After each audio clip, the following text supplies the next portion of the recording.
Welcome to Added Time FPL, your every game week FPL podcast where we talk everything from points, players, and game weeks. And this week, we're looking at game week 33, but how was game week 32, Nate? Well, there's a reason why you're starting the podcast. For those of you that haven't caught on yet, whoever starts the podcast has won the game week. So congratulations, you got 72 points this week.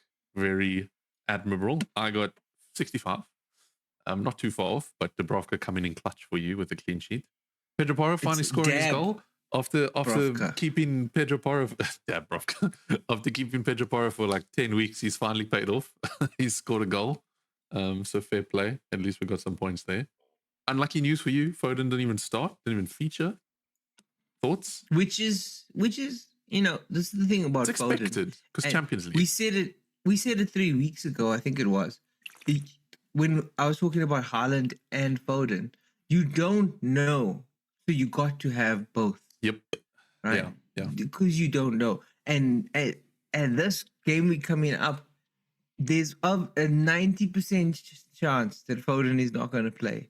Not only is he injured, came off after 88 minutes or something in the Champions League final. He's more integral to the team than Haaland, I would say. Yeah. Well, Pep called him the best player in the Premier League at the moment. So I mean, yeah, a lot. And he's not going to start. And you know who is going to start? Kevin De Bruyne. Because I don't even know if he came on in the Champions League. Yeah, but he goes and scores. Didn't he hold points as well this past weekend as well? Exactly. He was in the team of the week. He got 18 points against Crystal Palace. There you go. So KDB is going to come in, and we did not suffer in the beginning parts of the season with our normal Pep rotation, Pep roulette. But now it's coming in. Get to the business end of the season. He's back and he's using it to full effect. So unfortunately, you can't not have Foden because when he plays, he gets 20 points.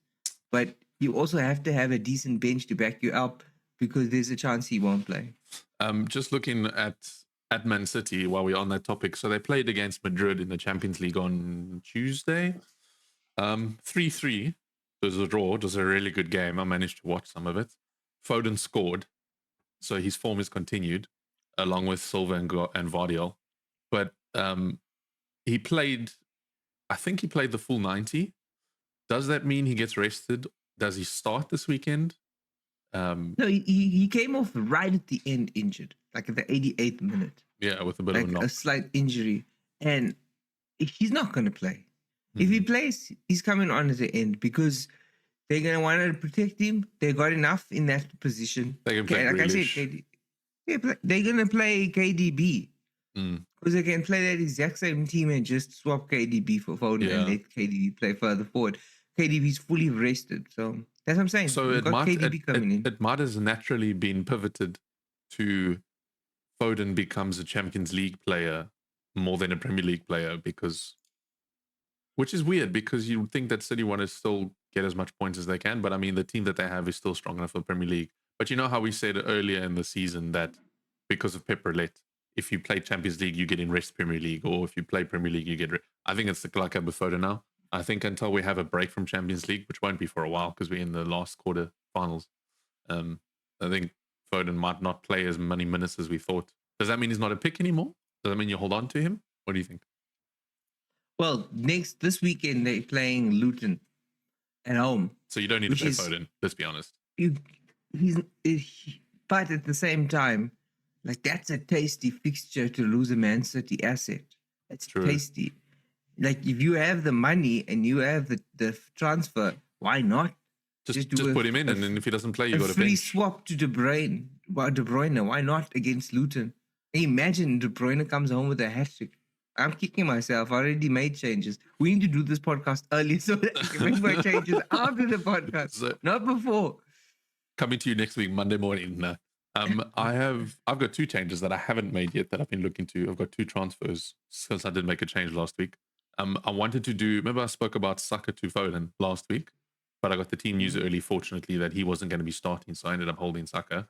and glad he was on pens to get me a point.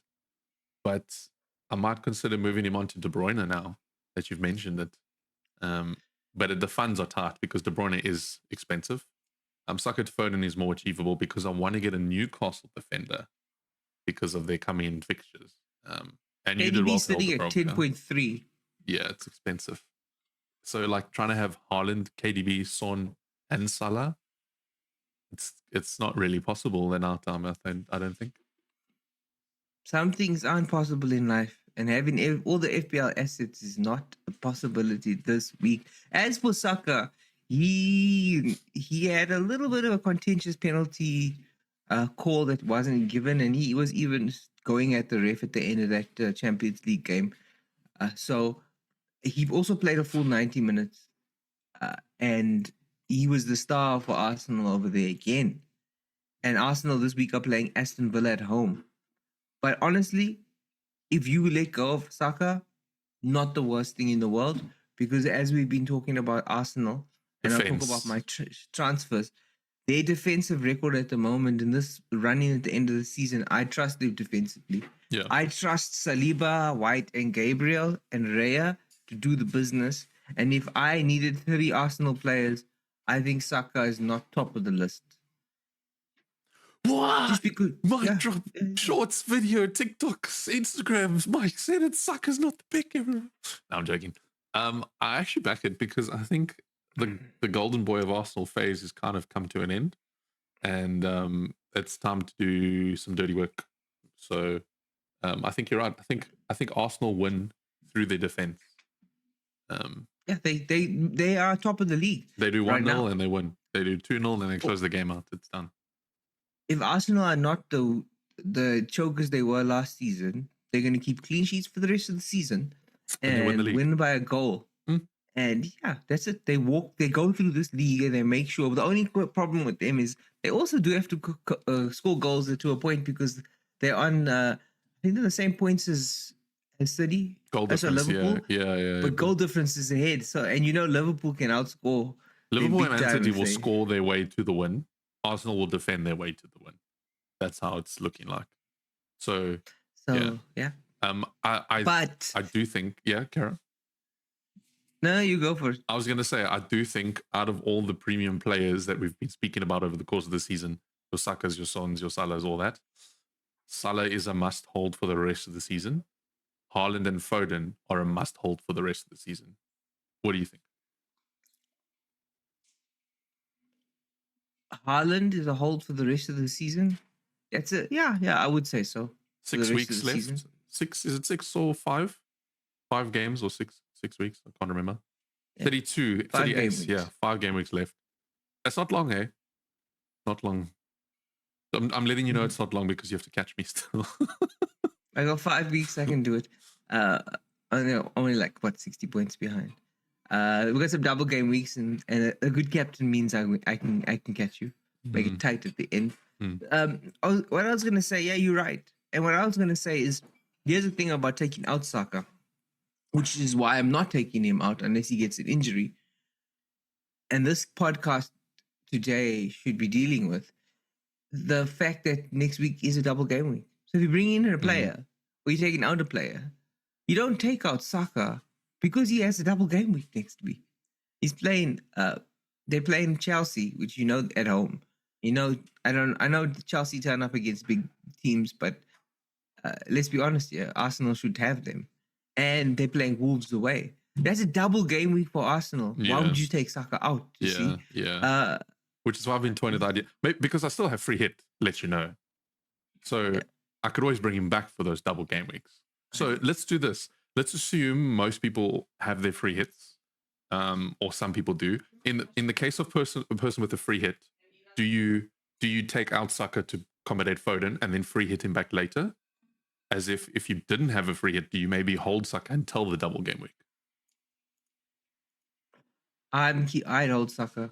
I don't see the point taking Arsenal's best player, someone in the top 5 midfielders of FPL, taking him out when they have a double game week. Like, you technically be waiting for this, unless you are trying to do some drastic things Because there's other players that you can remove because Son's not playing next week. Son's blanking, Mm, right? mm. Foden, you want to bring Foden in, but how many of those games? How is he even going to play? They're playing Thursday Brighton in game week 34. Yeah. Tough game. In the Thursday game, like, does that give them enough time to rest? Because he's playing game week 34 on a Thursday, okay? Yeah. But then game week 35, they are playing Forest away on the Saturday. So he's only gonna get like a 3-day like a 3-day rest or something there before that. And then they got the Champions League. Yeah. So like it's too tight for me to say no Saka. So I'd keep Saka for my double game week team. I'm just pulling it up here Unless now. unless you bring in another Arsenal asset, possibly.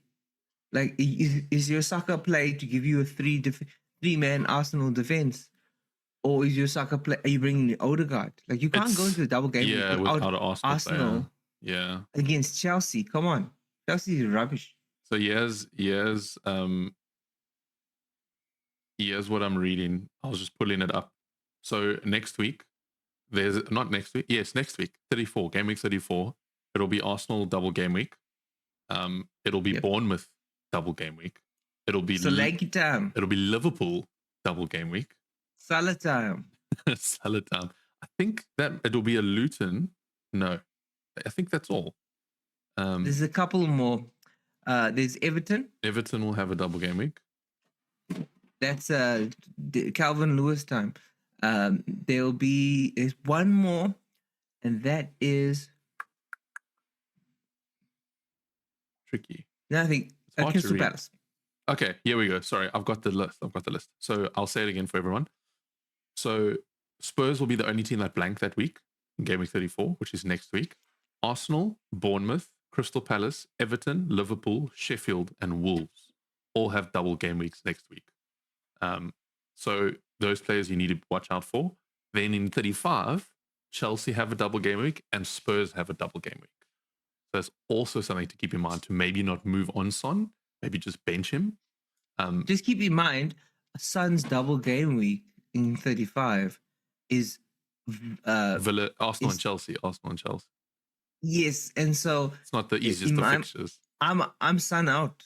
In fact, I'm thinking about Son out. I wasn't thinking about Son out. I might take a -4 this weekend, get Son out. Damn. The last one I was 37. Game week 37's confirmation, which is why I've got the United players. But game week 37, Brighton, Chelsea, United, Newcastle, Spurs, and City have another double game week. So Son has 4. If you win this year, it's because of United. So Son has 2 double game weeks coming up. Chelsea, so Cole Palmer has 2 double game weeks coming up. May and Malo Gusto. So I think Chelsea, Malo Gusto, Chelsea, Cole Palmer, you need to keep for the season. Would you say? Chelsea, Cole Palmer. And Gusto. Are you going to find someone in that price range with those points? No. Gusto depends if you need the spot or not. Because there are similar players to Gusto. Gusto is good, but he's not really racking up the points. No, he should be though, but Chelsea can't finish. Which is they can't keep a clean sheet. Yeah, true. Keep sheeting the bed. Petrovic needs to find his FA Cup form. Anyway, so there's a lot of double gamings coming up. So plan your transfers accordingly. But the big one, and exactly why I'm saying, Nick, if you're gonna start, I'm not looking too far ahead to game week 37, 38. I almost feel like you do that as you get to 35 and 36. For me, without a free hit, I'm looking at game week 33 and 34 as one double game week game era saga, and then you move into the next one. After that, you go, okay, I've got those many points to play with. I'm this far away from Nate. This is what I need to do to catch him, to match him, to get his free hit in. And I've still got a bench boost to play too. So I got to consider when's the best time to hit that bench boost. I've also got a bench boost. If I hit my bet, if I have enough players playing for the game week 34 with the doubles, if I've built my team well enough, it might be time to hit that bench boost. But I have bad news for you, me, and the entire FPL universe. Thank you, Michael Jackson. The bad news is, guess who was training yesterday? Oh, tell me. Allison. Ooh. Guess who was training yesterday? Who else? Trent. Ooh.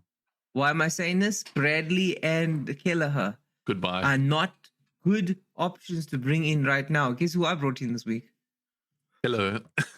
Yes, I did. And then I saw the news and I was like, come on. I slept on this guy the whole time and eventually I decided to bring him in for the double game week. He's probably not even going to play the double. Guess who else was training that I had that was out? Who's? Edison. Is it? Yeah, Edison's back. This weekend he's back. He should be starting against Luton. Does that mean City start keeping clean sheets again? Now that they got their number one keeper? Probably not. They don't have their back line isn't the best. But Trent Alexander-Arnold back in action is going to be a pick. It's going to be something to watch out for. I don't know. Does Bradley even drop? He hasn't been doing badly. Does Robertson get Bradley's not been doing badly. I don't think so. Nah, I think Trent will. Well, I still think Bradley might play this week, but for the double game week, I don't think he's someone to rely on, which will destroy my bench boost plans because now I already just lost a player. And thus, lessons be learned about secondary backup players. They give you a haul, and then at some point they get out of the team. It's unfortunate, but it's the way it works. Well, let's look ahead to this game. We can see if there's players to target. Because if I look at a quick look at the matches, a match that stands out is obviously Man City versus Luton. There's another Man defender City at home for Man City that I've been looking at, and it's Rico Lewis. Talking about cheaper defenders. If he's got the minutes, bring him in. Yeah. Their backline, one player that's been playing a lot that Pep seems to trust, and he is in the most traditional FPL point making zone, is Akanji. Yeah, Akanji is also very nice. Just for those that are wondering, by the way, Gusto and Lewis are the same price. Playing in, well, I was going to say top tier clubs, but then I remembered Gusto plays for Chelsea. No. So yeah. But if you're looking for that extra cheap defender, going Lewis, going Gusto, maybe even Akanji wouldn't be the worst way forward. At this point, I'm thinking Lewis for Bradley, not necessarily Lewis for. I mean, for those Gusto, of you that have that, least... I'd agree. For those of you that still have Bradley, don't upgrade him. Keep your funds. Find someone else cheaper, linear, and then maybe look to upgrade another defender. Maybe you take out Saliba to Trent if Trent starts firing off, kind of a thing. Yeah, Lewis played. He's played both the last two City games 90 minutes. So no, Pep likes him. He may. I was watching the Man City treble winners documentary. On Netflix. Everyone's telling me to watch. I need to go watch it. I've only got like 2 or 3 episodes in, but the amount of praise that kid got last season from Pep, he really likes him. He really does like him. Okay, so at least I have a plan for Bradley, but I don't have the transfers anymore. So I think the standout player of this game week is going to be a KDB, like KDB against Luton at home. We say this, but Salah blanked the last time this happened. Yeah, that's true. But Salah didn't get rested in a Champions League game beforehand where the star player of the team besides you gets injured. Like Foden being out and KDB on form and being rested. It's like everything's coming together for KDB masterclass coming. Yeah. Other players that look like they could do some damage this weekend. Like I told you, we'll be talking about Arsenal's defense. Mm-hmm. And that brings me to my second transfer because I took out Pedro Porro and I brought in a defender. Right now, I might go back to Pedro Porro depending on funds for those 2 double game weeks at the end of the season. But right now, defensively, I want to just be solid for the next 2 game weeks. So I've gone Pedro Porro out and I've brought in White. The reason why I brought in White over Saliba was because Saliba went up in price. So they're both 5.9, so it wasn't a difference. And I chose the one that's playing at wing back. Do you not think that Ollie Watkins' form will carry over, and do you think he won't net a goal against Arsenal? Watkins is a really good player. He's probably a better pick in the long run over Solanke. However, he does not have a double game week next week. Next week. True. And because of that, You're playing long-term points. He's not in my FPL thinking for this game week because he doesn't have a game week next weekend, whereas Solanke does. Right? So this is the importance of thinking about not like a week punt, but over 2 or 3 weeks. You need to be considering these things. Yeah. And I still believe in my City assets next week going forward. And I'm a bit torn because I don't think I can afford KDB, my man. Okay, come on, KDB. He's your boy. I'm not going to get him in. I'd have to take Foden and Son out to get KDB. I'm not going to do that. On that note, there is a lot of strong captaincy contenders for this game week. There is a lot of players that could be a good captain pick. We've got Haaland versus Luton, De Bruyne versus Luton, and Foden versus Luton. That is enough. We'll leave Foden out.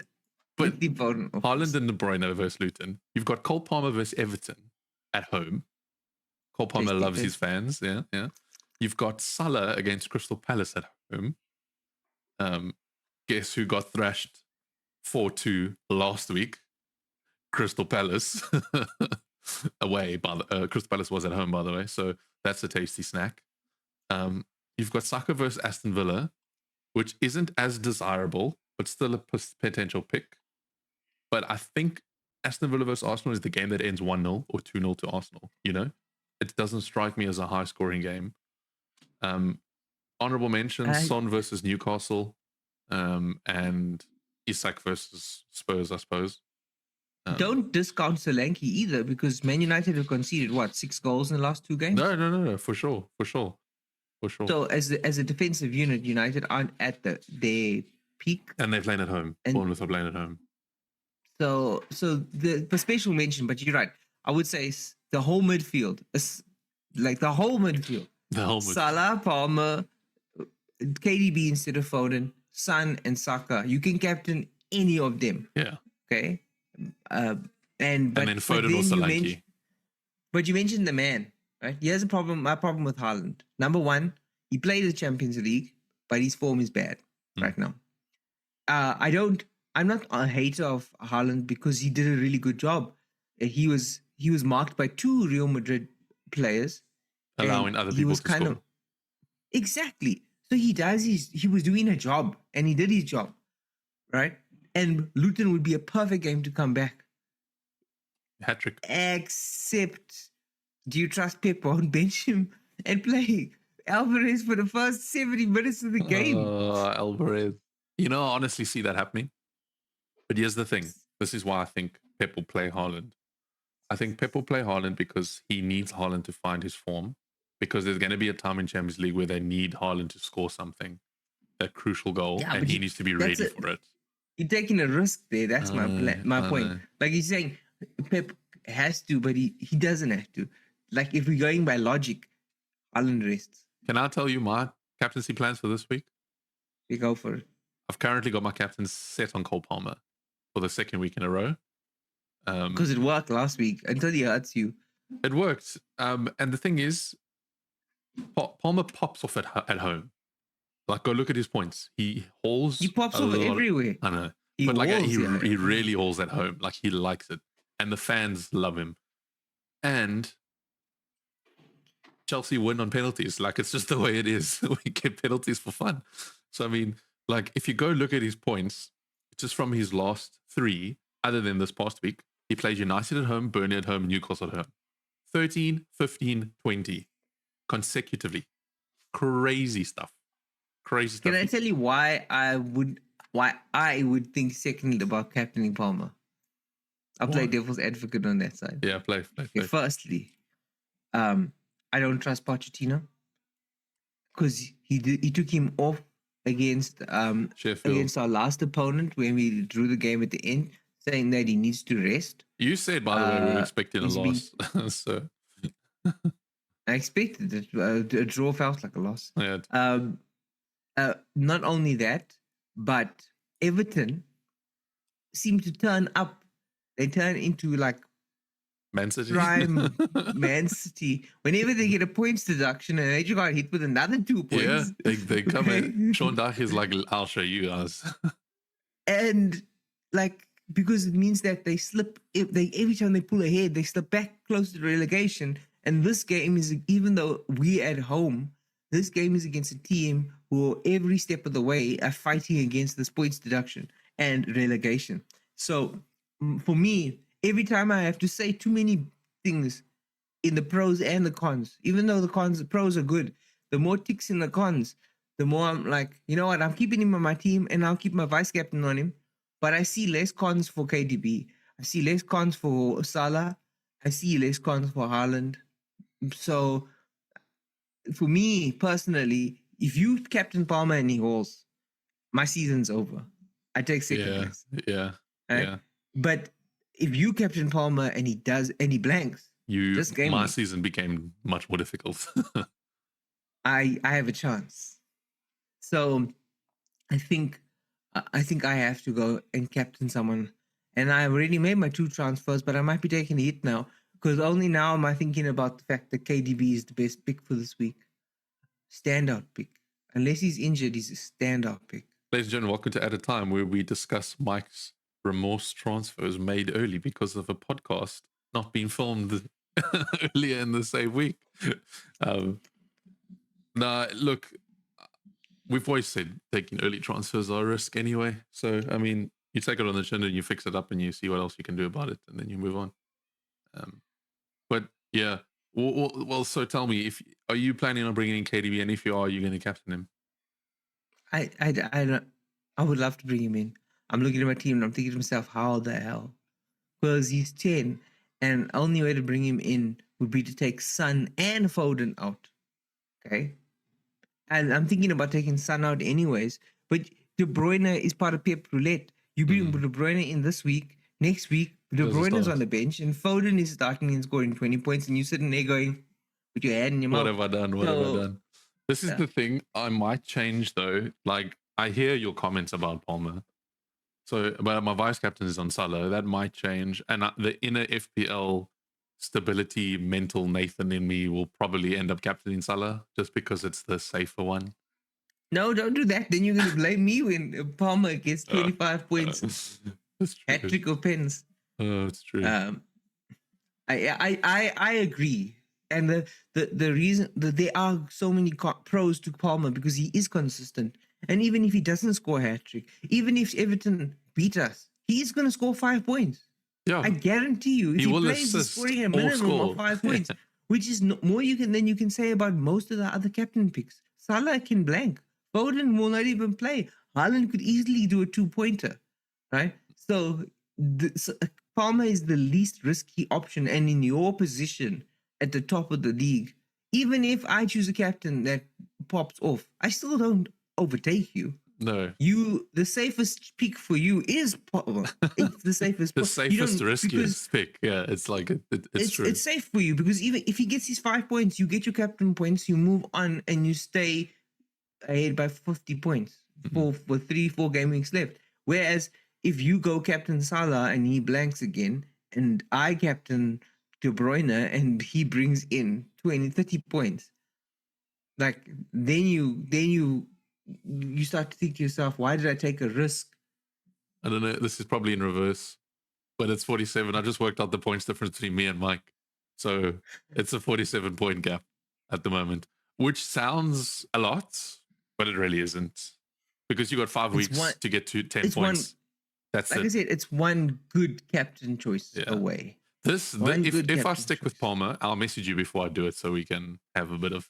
But if I stick with Palmer and you stick with someone else, this might be the game week that decides who wins. It will decide that I win, or it'll decide that you're going to catch up and like be like every really game week's going to be that decision. No, every game week. But Cole Palmer though.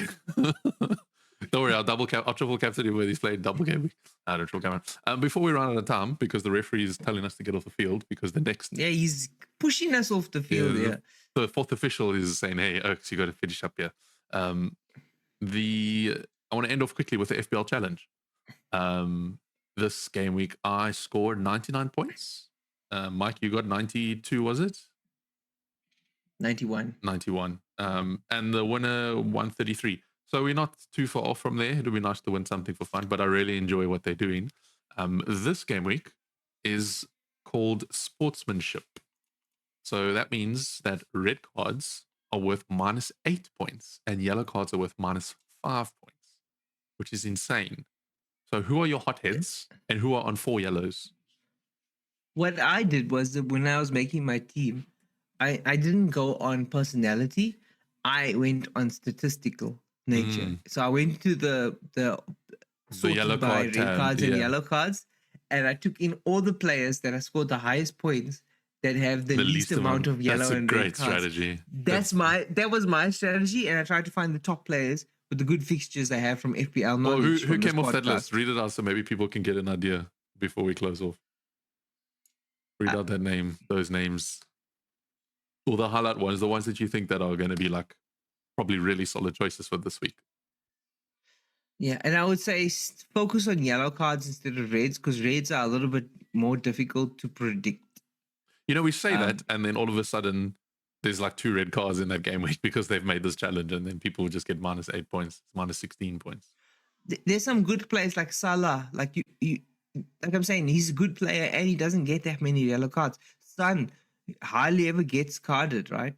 Those types of players are still right up there and are not going to get that a card like KDB. Lady, KDB doesn't get yellow cards. Maybe you should put KD in your FPL challenge so you don't feel so bad if you doesn't know. That's why I missed draft. Yeah, we're out of time, but before we go, I just have to give a little plug quickly to my friends at Game Squad.